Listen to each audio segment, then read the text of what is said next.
This is Jonathan Agoff here for Pro Boxing Fans, joined by David Price ringside after Derek Chisora's win over Otto Wallin. David, talk to me about what you've just seen tonight. A typical Derek Chisora performance, I think, where he's ground out the win. I don't think he was at his best, and I don't think he ever was going to be coming off that fight with Joe Joyce, because that will have took something out of him, without a doubt.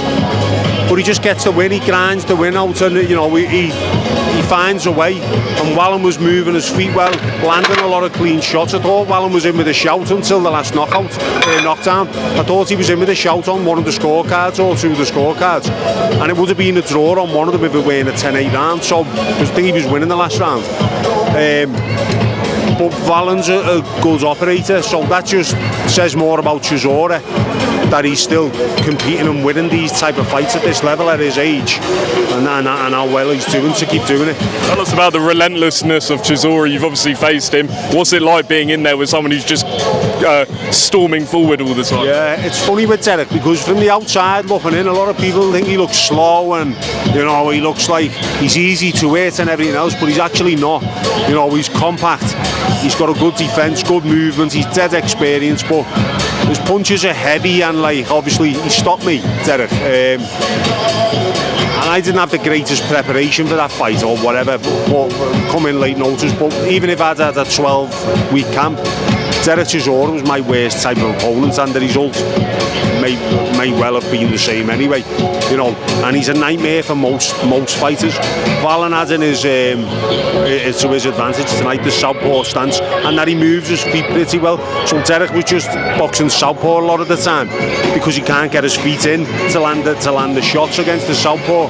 But over 12 rounds, that pressure ends up catching up, and he knows what he's doing. He's experienced, and you can see when he wants to have a blow, and he knows exactly what he's doing.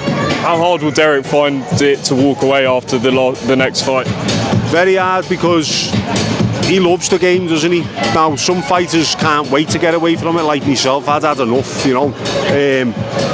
by the time came, and he still loves it, and it's going to hurt him to walk away, and it's going to hurt to stay away.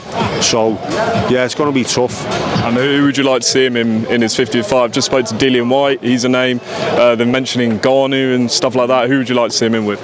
I think Joshua's the perfect fight to be made. Joshua's coming off a bad knockout defeat. He's looking for a good name to fight in his next fight, without going too crazy as far as risk is concerned.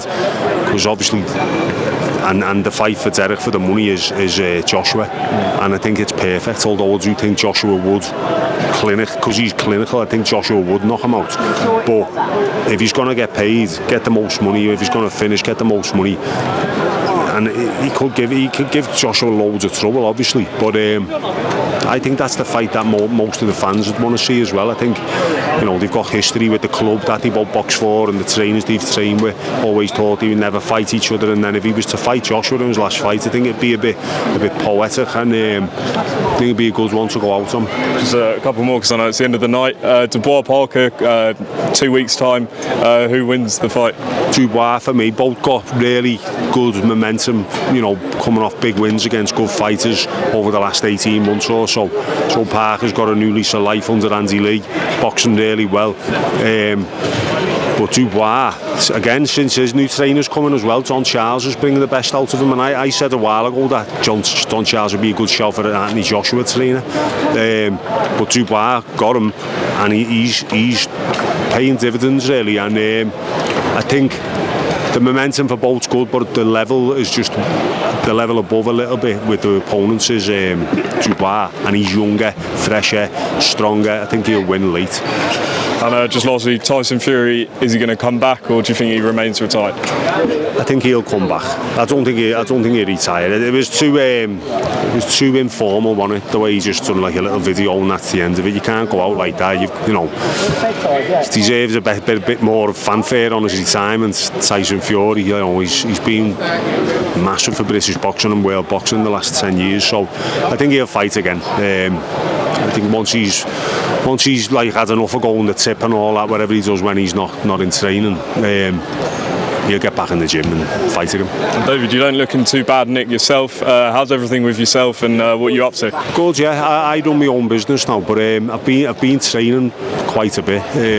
My lads started going boxing gym as well, so I've been getting in the gym doing a little bit, trying to keep me weight down, get back down to me fighting weight. But you can't help.